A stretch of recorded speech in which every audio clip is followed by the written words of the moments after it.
I come to you today with some delightful news. Sarah Palin has lost to a Democrat in Alaska, and it is absolutely fantastic, not only insofar as it's yet another humiliation for Sarah Palin, and she really deserves a little dose of humiliation, but it also does not look good for Republicans if the argument you want to be making is they are inevitably poised to crush Democrats in November. Now, in the next story, we're going to look at the latest numbers in terms of the forecasts in the House and in the Senate. But one of the things that some have been arguing is not reflected in those forecasts today is a certain momentum, a certain undefined and as of now unquantified shift towards Democrats, not yet reflected in the polling. And the Sarah Palin loss in Alaska is a really, really big deal. So let's talk about it. Democrat Peltola beats Palin in Alaska special election upset, reports Politico. Now, remember, Sarah Palin was once the governor of Alaska. Alaska's a red state. Sarah Palin is a Republican, and she is a very well-known Republican in Alaska. And yet, as Joseph Gedeon writes, Democrat Mary Peltola has defeated Republican Sarah Palin in the special election for Alaska's vacant House seat, a big upset over the former governor in the state's first election under ranked choice voting. Peltola is a former state legislator who will become Alaska's first indigenous member of Congress, defeated a special election field that included Palin and another Republican, Nick Begich III.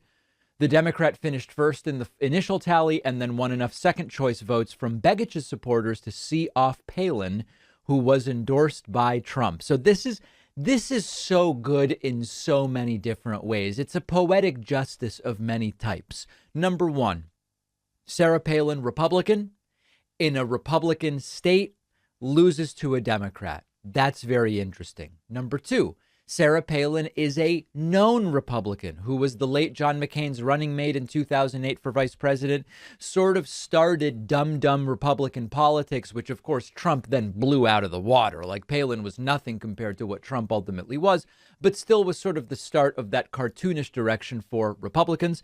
And also, it is another endorsement failure for Donald Trump. Now, you might be saying, David, sir, are they already calling fraud?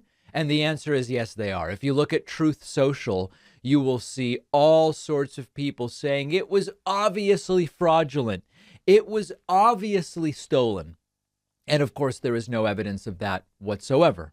And Sarah Palin managing to lose Alaska is one of the funniest and most entertaining political moments that I have seen in a while.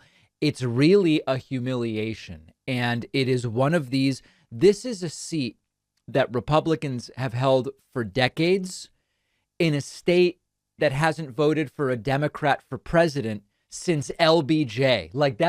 I know that we have this accurate understanding and story about Alaska, that Alaska Republicans are a little bit different. And they are. It's sort of like Vermont Democrats are a little bit different. Vermont Democrats are more in favor of gun ownership. And okay, absolutely fine. But if Vermont voted for Trump, it would still be a really big deal.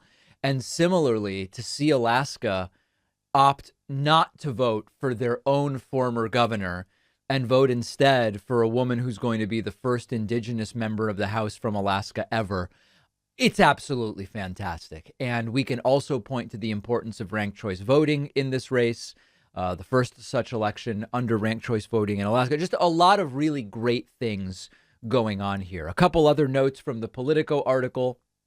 The defeat for Palin closes the door on an immediate political comeback. But remember, she's also on the ballot in November, where the winner will get a full 2-year term. This is just a special election because of the open seat.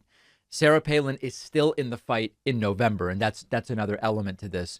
In the once the ranked choice tallies were applied, Mary Peltola came away with 51.5% of the vote. Palin had 48.5%. So that's about a 3-point margin, which in that race worked out to about 5,700 or so votes, 5,300 or so votes, if my math serves me. So the big story here is Democratic overperformance. And This article in Politico talks about that, and it is a really important thing. We had the Michigan example, which I told you about last week, again, in which running on the issue of women's rights, abortion rights, family planning rights, call it whatever you want, we saw another Democratic upset. And so this is why it could be argued, and it's a predictive argument, we won't know until November, it could be argued, and some are arguing, and I would to some degree argue this very same thing, that the official polling numbers right now, particularly for the House, don't necessarily reflect the momentum and the strength of the Democratic Party and Democratic enthusiasm. Now, tonight, President Joe Biden is going to address the nation from Philadelphia, sort of riding high, buoyed, as I like to say, by his recent legislative accomplishments and spiking approval rating. And Joe Biden is going to make the case for voting for Democrats in November, now just 8 weeks away, I guess we are, roughly 8.5 weeks away. That will be interesting to see. But let's now discuss where the numbers are today in looking at November. One of our longtime sponsors, Splendid Spoon, is giving you $50 off. As many of you know, I am not vegetarian, but I think eating plant-based is a great thing, and I do more of it consciously. Splendid Spoon takes the work out of eating plant-based by delivering ready-to-eat plant-based meals, smoothies, and juices right to your door. Splendid Spoon fits into my day easily. The meals are in my fridge, put them on the stovetop or in the microwave, and I've got a great, fresh, plant-based meal in a few minutes. It saves me time, which is really useful right now. Whether you're vegan or you just want to add an easy, delicious way to have more plants in your diet, Splendid Spoon is a great way to go.